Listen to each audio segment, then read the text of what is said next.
Good.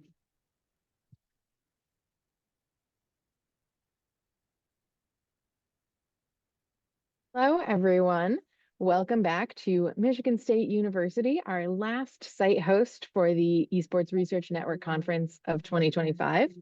We are so excited to host you here again, alongside our sponsors, Corsair for Business and the whole Esports Research Network. We're going to get started with our first North American located presentation for today, Cultivating Success, Administrators' Perspectives on the Acquisition, Maintenance, and Growth of Collegiate Esports, presented by Andrew Wilson on behalf of the Esports and Games Research Lab, which we often just refer to as the et al. In these presentations. So Andy, you're up. Feel free to take it away. Awesome. Hello, everyone. Thank you for joining this session at the Esports Research Network Conference. Again, my name is Andrew Wilson, Andy Wilson. I'm a visiting assistant professor of communication studies at St. Mary's University in San Antonio, Texas, and I'm presenting on behalf of the Esports and Games Research Lab, which includes collaborators from University of Oregon, Michigan State University, and other institutions. Today, I'm sharing our ongoing project titled Cultivating Success, in which we're examining how collegiate esports administrators make sense of sponsorships, how they acquire them, maintain them, and negotiate the tensions that arise as collegiate esports continues to institutionalize. Our study is structured around a straightforward yet somewhat underexplored question: how are US collegiate esports programs utilizing sponsorships to enhance their legitimacy in comparison to traditional ball and stick sports? So, as our interviews with collegiate esports participants demonstrate, administrators frame sponsorships as both a revenue stream and a signal of programmatic legitimacy, but three factors may complicate this process, which we'll get into a little later on in the presentation: their host institution's values, pre-existing corporate contracts on campus. For example, if a school has existing contracts with Coca-Cola, they could not in good faith take a contract with Pepsi. And also distinctions between endemic sponsors and non-endemic sponsors, which is to say sponsorships that are related to games and gaming culture, hardware companies, software companies, versus non-endemic sponsors, so like fast food chains or things that don't have much connection to games or gaming culture. So previous work has focused heavily on professional esports sponsorships, but collegiate esports operates in a somewhat different institutional environment, and we wanted to evaluate how admins navigate this difference, as they're the ones that have the most leverage when it comes to decision making regarding relationships for their organization.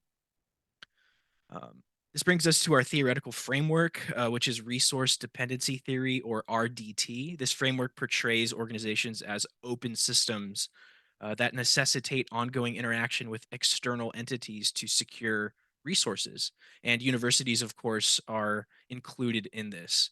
And as Hillman et al. Emphasize, organizations are constrained by their relationships with others, and it is the administrators who must actively work to manage these dependencies when resources are scarce or uncertain. And while this very much seems like it would be right at home in organizational communication conversations, we believe that collegiate esports programs perfectly fit this model because they are rarely funded completely internally, and many organizations depend on external companies for equipment, branding, and in some cases, demonstrating their legitimacy to their host institution. Um, and we'll explore that in a few slides. And administrators play a direct role in securing and managing those resource streams. So RDT explains or helps us to understand why sponsorships matter from a strategic perspective. Sponsorships reduce uncertainty by generating stable relationships with outside partners, and that can improve program visibility. So this study is part of a broader ongoing project on the institutionalization of collegiate esports. For this paper, we focus on three questions. The first: how do administrators perceive sponsorships as a pathway to program growth and long-term success? Two, what types of sponsorships are most common and what factors shape these relationships? And number three, how do institutional or financial pressures influence sponsorship related decision making. So we're attempting to understand not just what sponsorships are occurring in US collegiate esports, but also how administrators understand them in relation to their host institution. We have conducted 37 interviews as part of a larger project, or the larger project that I just mentioned. However, this analysis, this study focuses on a subset of 16 program administrators, specifically people with direct responsibility for sponsorships and branding activities. Our participants represent all four US Census regions, a mix of public universities, private institutions, liberal arts schools, and religiously affiliated institutions. Um, and interviews are conducted online and analyzed using inductive thematic analysis. And as our abstract notes, our coding process begins with open coding and proceeds through code co-occurrence analysis with the research team and culminates in broader thematic clusters that we discuss together. And we are, of course, using Braun and Clark's um, work on thematic analysis to structure our analysis. So let's get into some preliminary findings with my initial yapping out of the way. So our initial coding has resulted in a few broad categories, the first of which is participants' perceptions of funding. Our interviewees mostly agree that sponsorships are vital opportunities for program growth and support in the long term, but there's tension that can occur when there is a misalignment with university values or existing relationships. For example, as I mentioned previously, an organization could not, in good faith, sign a Coca-Cola contract or any sort of contract with another company owned by Coca-Cola if they're already affiliated with Pepsi. And then again, broadly, we have typologies of sponsorships, mainly focusing on companies endemic to esports and gaming culture. So companies that produce mice, keyboards, gaming chairs, just to name a few, and esports organizations like Playfly.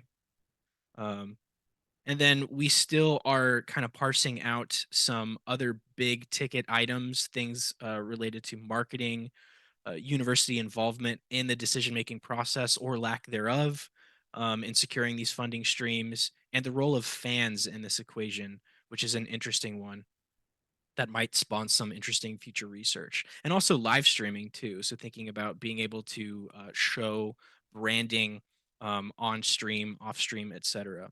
And these distributions indicate that admins view esports not only as competitive teams, but also as like these multifaceted units that intersect with branding, recruitment, fundraising, and overall university visibility, which is kind of fascinating. On that note, one of our interviewees shared that university branding has given them what they can use on their jerseys and other things, and that every time they're able to secure another connection, they become a little bit more established in the eyes of the host institution.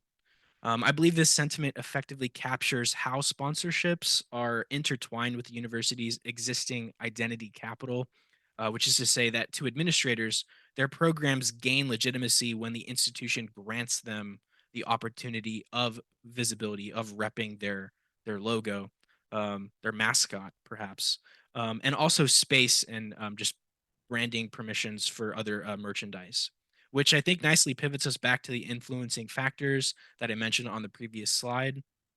So, our coding identified several factors that shape sponsorship success. The first, return on investment. So, programs that can clearly articulate viewership numbers, recruitment value, and community engagement reported more positive responses from potential sponsors.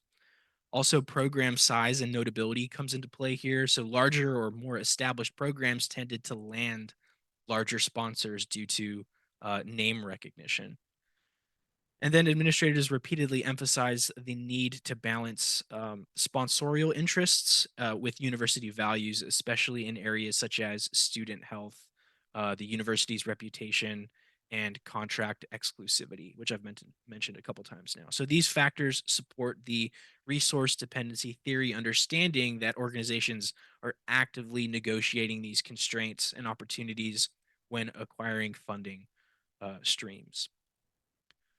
One of our participants shared something that blends many of these influencing factors together, stating that we have to go raise our own funds, but we have the university brand to do that with because the potential sponsors are like, we'll just put our logo on the marketing. And I'm like, that's it. I'll take those sponsorships all day. And even the Perfect. uh, large fast food chain was like, we just want to put our brand on stuff, put some flags outside. That's a big deal. I'll take those sponsorships all day. Um, and then we get to stream with the company logo on the program's esports channel. And here we see the program administrator discussing how they leverage and I'll say that this admin is coming from a large research university in the Midwest. They're leveraging their well-known university brand to garner potential sponsorships, using that notoriety to pull even non-endemic sponsors like fast food uh, chains for relatively minimal cost on the collegiate esports organization's end.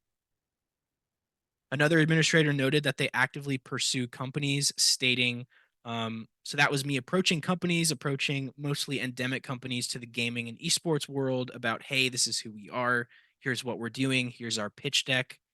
Basically, this is why you need to sponsor us. And again, this is demonstrating how admins are attempting to present their organizations to potential sponsors as offering a worthwhile return on investment, primarily from game focused or native to the esports world focused organizations. So they're actively going out of their way to secure funding streams. Lastly, I would like to briefly address some of the pressures that administrators report their programs face and continue to navigate. A central theme across interviews was recruitment and retention. Many administrators describe the university's investment in esports as part of an enrollment strategy to bring students onto campus and keep them there. Programs under athletics departments often benefit from more structured budgeting and support staff, whereas independent programs must be more entrepreneurial. And I think that this affects programs at every level of the recruitment and retention process. At least that's what we're seeing right now. And then this circles back to the question: how do collegiate esports organizations and specifically administrators in this equation justify their value to the university admin compared to their T sports or ball and stick counterparts? And we're still kind of parsing that out of the interview data. So check back in with us when we have an opportunity to share the complete study. Um, but one administrator touched on this, noting since we are under athletics, we have an athletic budget. All of our funds come from athletics. So we have our employment budget, which is pretty much set in stone until we hit a certain number. And then our operating budget, which is a little bit more flexible year over year, just depending on what we get involved in. And this reinforces that different institutional homes create and operate under different resource dependencies and different strategies for navigating them, of course. As I do a quick time check here. Ooh, perfect, right on time. But on that note, our analysis is ongoing and we plan to finish coding the remaining interviews, recruit more diverse participants. Um, as you noted on the previous slide, or as I noted on the previous slide, rather, while there is some diversity, but our admins largely overlap with the stereotypical gaming audience, and we'd like to get more diverse perspectives from more diverse university settings as well. So we are absolutely uh, looking forward to another round of interviewing. And we also want to further connect RDT concepts, especially power dependence and interorganizational relationships, to our interviewee data to really kind of lean into this notion of organizations going out of their way in this legitimacy battle, if we want to think of it that way, in comparison to traditional ball and stick sports. But to close, and on behalf of my colleagues here in the Esports and Games Research Lab on screen, I want to thank you for listening today about this interesting question in US collegiate esports. And we are really looking forward to your questions. Please see our entry in the book of abstracts for details on our resources. You can scan the QR code here, or if you've already downloaded the document, you can just keyword search us, Cultivating Success. But on that note, I'll go ahead and wrap up, and I'm looking forward to your questions. Excellent. Thank you so much, Andy. There are a couple questions for you. in the chat. I'll start with the more important ones first. First, Seth asks, you stated larger institutions most often attained larger sponsorships. What about esports programs with high competitive success? Was that assessed?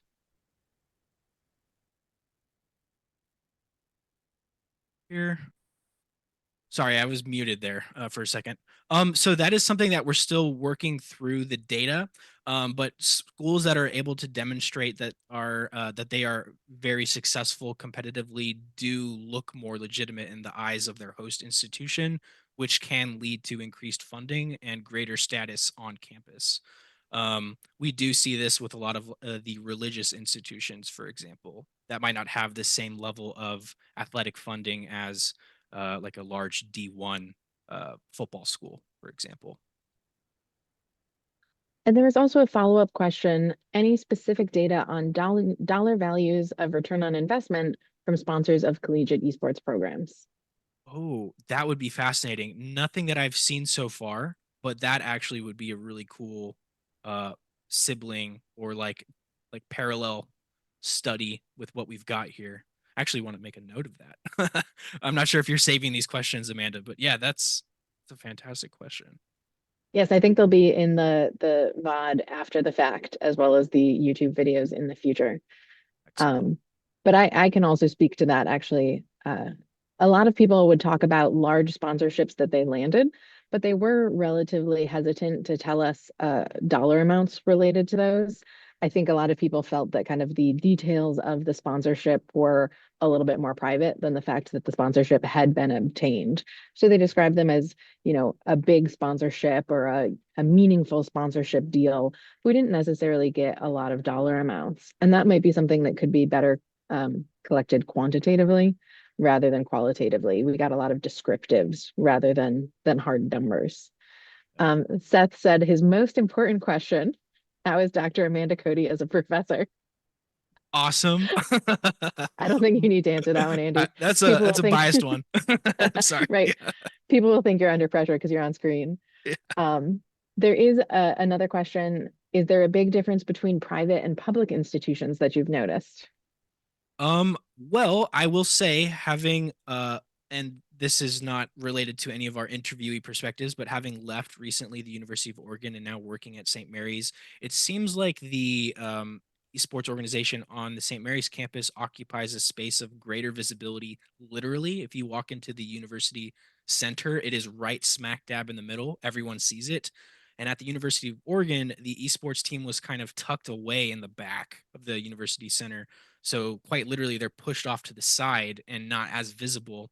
And from what in my interactions with people on campus and from what I've heard, it seems like people are very appreciative and supportive of the esports organization at St. Mary's because they are one of these pretty successful organizations in comparison to some of the other T sports. So I think for the very big schools with very successful D1 sports, there might actually be extra strain on collegiate esports organizations legitimizing themselves or making themselves more visible uh, in comparison to their counterparts. Anecdotally. Another question from Max. Though this may be a bit in the US weeds, do you have any thoughts about name, image, likeness issues, sponsorship, and esports? Oh, honestly, I'm not an NIL expert myself. It would be interesting to see if people are in the future using like a portal system to secure esports players, and the funding that comes along with that, and the tensions that kind of arise around schools that are able to provide more funding to very well-known esports athletes. But unfortunately, I don't have enough to share on that topic at the moment. That's another good thing to write down. NIL. Yeah, and I'm not sure our data has a ton about that because I think a lot of people are still trying to figure out what NIL means for them, right? They're Yeah. trying to figure out um, whether they're under the same restrictions as athletics. A lot of people suggested that perhaps esports could guide athletics and how NIL would work because, of course, esports has had sponsorship relationships for individual players for so much longer. So that's an ongoing question that I think a lot of our future data will address a little bit more. Mhm. Um, Max said, based on your description of the St. Mary's esports space, that maybe we should do some research on spatial production of collegiate esports, which is a joke because that's actually on the docket for those of you to see, hopefully next year at Yes. ERN.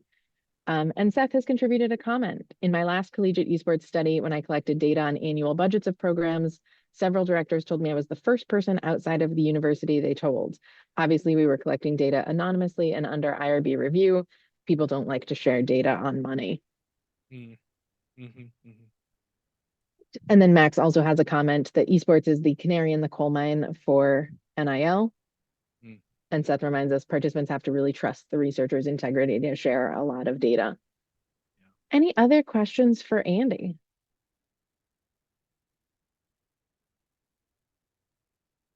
Right, Andy, we're a couple minutes ahead of schedule. So if there's any final thoughts you want to share about this, you're more than welcome to do so. I just again want to thank everybody for tuning in, and I personally am very much looking forward to sharing the final product with you all at some point in the future because resource dependency theory was a relatively new framework for me when we set out about on this project, and it's really giving me a new way to look at these organizations as something more than just um, like a growing phenomenon on campus, but really how it's related to university branding and retention and recruitment and all these other processes that make universities what they are. Um, but as esports scholars, I think we see the value in esports, of course, but like this is an opportunity to show that value not only to other academics but to lay people as well. Excellent. Well, on that note, we are going to take our quick break. We will be back at 11:30 a.m. Eastern Time for Shaping the Future of Esports, Comparing Philosophies, Labor, and Infrastructure in Collegiate Programs, which will be presented by Maxwell Foxman. So we'll see you all shortly.